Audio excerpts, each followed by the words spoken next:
It's 6 p.m. on a Thursday here in Korea. Welcome to our newscast. I'm Daniel Che. Let's start with the headlines. Government officials, foreign dignitaries, religious leaders, family members, and the public turned up to pay their respects to the late Korean President Kim Young-sam at a state funeral held today. The two Koreas are holding working-level talks to lay the groundwork for higher-level talks to come. The priority for Seoul is for reunion events to be held regularly, while Pyongyang is seeking the resumption of a long-stalled tour program. The deep drop in global commodity prices is bringing trouble for local raw materials companies in the form of a supply glut and even bankruptcy. The situation has some analysts on edge with concerns that an expected U.S. interest rate hike could make matters worse. It was snowing earlier today as if to set the right mood for a state funeral, which was held at the National Assembly today for the late President Kim Young-sam, who passed away in the early hours of Sunday morning. Our Kim Young-gil gives us an overview of that ceremony. Thousands of mourners stood under a light dusting of snow to pay their final respects to former President Kim Young-sam at the state funeral held for him on Thursday at the National Assembly. Prime Minister Hwang Kyo-ahn, who headed the funeral organizing committee, delivered an address on behalf of the nation. The spirit of Kim Young-sam will live on here at the National Assembly. We will aspire to build a peaceful and prosperous country in line with the late president's wishes. The ceremony was invitation only, but members of the public were able to watch from a distance. It was the first state funeral held in Korea after the State Funeral Act was revised a year ago to allow state funerals for national leaders. The eulogy was given by Kim Soo-han, who was part of the Sangdo-dong faction led by Kim Young-sam. Kim Soo-han served as the National Assembly Speaker during the last 2 years of Kim's presidency, and he currently heads the Kim Young-sam Center for Democracy. As a true civilian politician, Kim loved and served the people. He sacrificed his life for democracy and civil rights. It's impossible to imagine you could leave us behind so soon. Afterward, the leaders of three religions, Protestant, Catholic, and Buddhist, performed last rites for the deceased. The rituals were followed by flower offerings given by the former president's relatives, government officials, and foreign dignitaries. Former President Kim Young-sam will be remembered by many Koreans as a proud pro-democracy leader who fought against militant regimes, as well as the first civilian president following decades of military rule. Kim Young-gil, Arirang News. Well, initially it seemed unlikely President Park Geun-hye could attend the ceremony due to her health conditions, but it turns out she was among the solemn crowd bidding farewell to the late President Kim ahead of the state funeral today. Hwang Sung-hee tells us more. In freezing cold weather, President Park watched as the hearse carrying the body of former President Kim Young-sam left Seoul National University Hospital in central Seoul.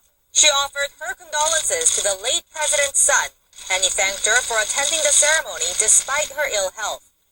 President Park has been suffering from a high fever and a cold following her recent 10-day tour that took her to Turkey, the Philippines, and Malaysia. Her health prevented her from attending the state funeral that was held on the grounds of the National Assembly. President Park's doctor had recommended that she refrain from any outdoor activities. The presidential office of Cheongwade said that despite the doctor's advice, the president decided to go to the hospital to pay her respects to the late president. Earlier in the day, the president's illness had forced her to cancel a planned appearance at a forum on the creative economy.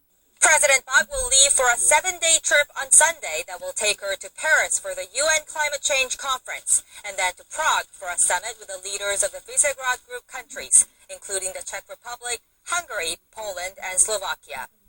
Hwang Sung-hee, Arirang News. After the state funeral, the late pro-democracy activist and former president of Korea was laid to rest at the Seoul National Cemetery this afternoon. We connect to our Park Ji-won, who is standing by at the site. Ji-won, how did the burial ceremony go? And then the coffin was interred and Kim was laid to rest. Ji-won, before the funeral procession arrived at the ceremony, we believe they made a tour of Kim's neighborhood. Can you tell us a little bit more about that? Yes, Daniel. Well, right after the state funeral at the National Assembly this afternoon, the hearse carrying Kim's body passed through the late president's neighborhood of Sangdo-dong in southern Seoul and made a trip to Kim Young-sam Memorial Library, which is still under construction. The detour was taken to commemorate the late pro-democracy leader's lifelong contributions to the nation. On that note, the late president had one last message for the country before his death: unity and harmony. Well, now there are many politicians from both the ruling and opposition parties who are claiming that they are the heirs to Kim's political legacy. And we hope that they honor the legacy by putting the late leader's words into practice. Back to you, Daniel. All right, thank you for that, Jiwon. As we just heard, former President Kim Young-sam was laid to rest at Seoul National Cemetery. It takes a little more to be deserving of that honor. For more on the significance of this and the location of Kim's burial site, Lee Ji-won reports. 4 former presidents are now laid to rest at Seoul National Cemetery. In addition to the nation's leaders, the cemetery is where tens of thousands of patriots from Korea's independence movement and fallen soldiers from the Korean and Vietnam Wars are buried. The cemetery is located in Dongjakgu district, and its U-shaped ridge is described as a phoenix protecting its eggs. According to the head of the committee overseeing Kim Young-sam's gravesite, the plot has good feng shui and is in the area representing the phoenix's eggs. Kim Young-sam is buried around 300 meters to the right of Lee Seung-man and Kim Dae-jung, Korea's first and 15th presidents. Further up 500 meters away lies former President Park Chung-hee, the father of the current President Park Geun-hye. Many people are bidding Korea's 14th president farewell, and with that, a nation offers up its hope that he rests in peace under the wings of the phoenix. 이지원, 아리랑 뉴스. Moving on to inter-Korean relations, the two sides are holding working-level talks at the border on this Thursday. It's been a long time in the works, with Seoul having to wait 2 months for Pyongyang to respond to its proposals. Can the two sides arrange a round of high-level talks soon? Let's find out more with our Song Ji-sun, who is standing by at the Unification Ministry of Seoul. Ji-sun, how are the talks going? Well, Daniel, the meeting started at 12:50 this afternoon and lasted for 90 minutes, with the two sides exchanging proposals for the high-level talks. There was a 2.5-hour delay before the talks began, as there were some technical problems in the communication lines at Panmunjom on the north side of the village. That was the same glitch experienced during the talks in 2013. And this meeting will be led by Kim Ki-woong, the head of Inter-Korean Dialogue at Seoul's Unification Ministry, and Hwang Chol, a senior official from the North Committee for the Peaceful Reunification of Korea, along with 2 other officials from each side. The aim of this meeting is to lay the groundwork for talks between more senior officials, including the agenda, venue, schedule, and rank of the participants. Seoul has proposed ministerial level talks between Unification Minister Hong Yong-pyo and his North Korean counterpart Kim Yang-gon, but we'll have to see if the North accepts that. And what to include on the agenda could be another stumbling block. On top of Seoul's priority list is reunions for war-separated families. The South Korean government wants them to be held on a regular basis, but North Korea is more interested in getting South Korea back to resume its tours to Mount Kumgang Resort. Seoul hosted tours to the area after a South Korean tourist was shot dead by a North Korean soldier in 2008. Today's talks are in line with an agreement reached on August 25th, in which the two Koreas pledged to improve inter-Korean relations and expand civilian exchanges. Last month's family reunions were also part of that deal. The two Koreas will resume the session later today after assessing the differences in their proposals, but those gaps are likely to be narrowed in their second round of talks if that follows. And I will keep you updated throughout the night if we have more details. Back to you. Thank you for that update, Ji-sun. Moving on, Korea's consumer sentiment improved for a 5th straight month in November. The Bank of Korea's Composite Consumer Sentiment Index ticked up to 106 this month, up 1 point from October. A reading above 100 indicates that optimists outnumber pessimists. The figure has since been on an upward trend after a dramatic dip in June when the MERS outbreak was at its peak. The central bank says the rise comes on the back of government initiatives aimed at boosting spending, such as a Black Friday sales event held last month. The data also shows that Koreans have a more positive outlook on income and spending and a gloomier view regarding regarding the future of the domestic economy. Global commodity prices have hit a 13-year low due to the global economic slowdown. That in turn is leading to a supply glut and bankruptcy at many raw materials companies. According to our Kwon So-ah, the downward trend is likely to continue for a while. The Commodity Research Bureau Index, which measures the general direction of commodity prices, dove down to 183.4 earlier this week.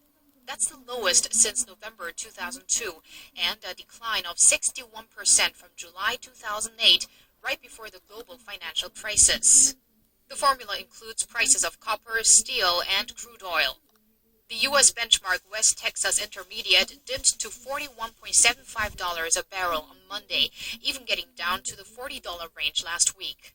Weak demand due to slowing growth in the global economy, especially in the world's second-largest economy, China, and the ongoing uncertainty about a potential U.S. rate hike are cited as the main reasons for the price drop.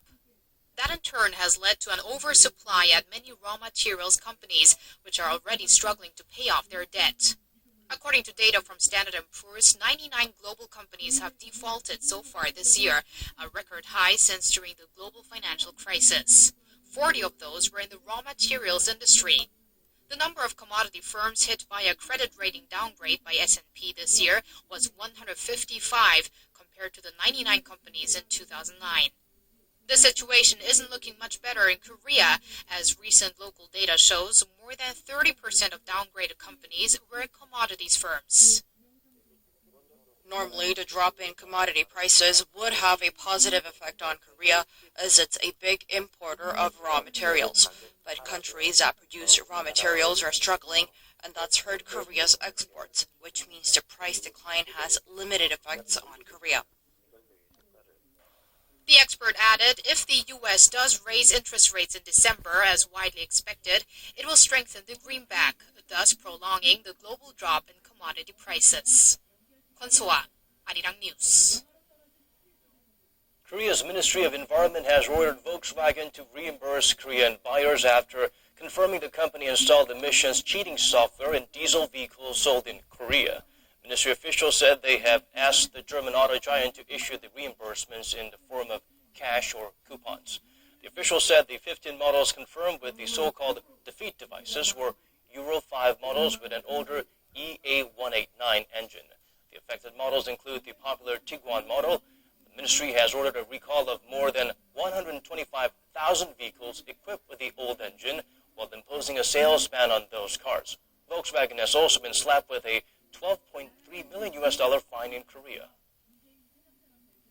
Passionate, hard-nosed, and highly motivated Korean workers have played a crucial role in the of a Russian warplane on the Turkey-Syria border. The Turkish military has released an audio recording that it claims is one of several warnings it issued to the Russian jet before it was shot down. The voice on the recording commands the Russian jet to change course and move out of Turkish airspace. Now, this comes hours after the rescued Russian co-pilot said that he got no warnings from Turkey and that he continued to fly over Syrian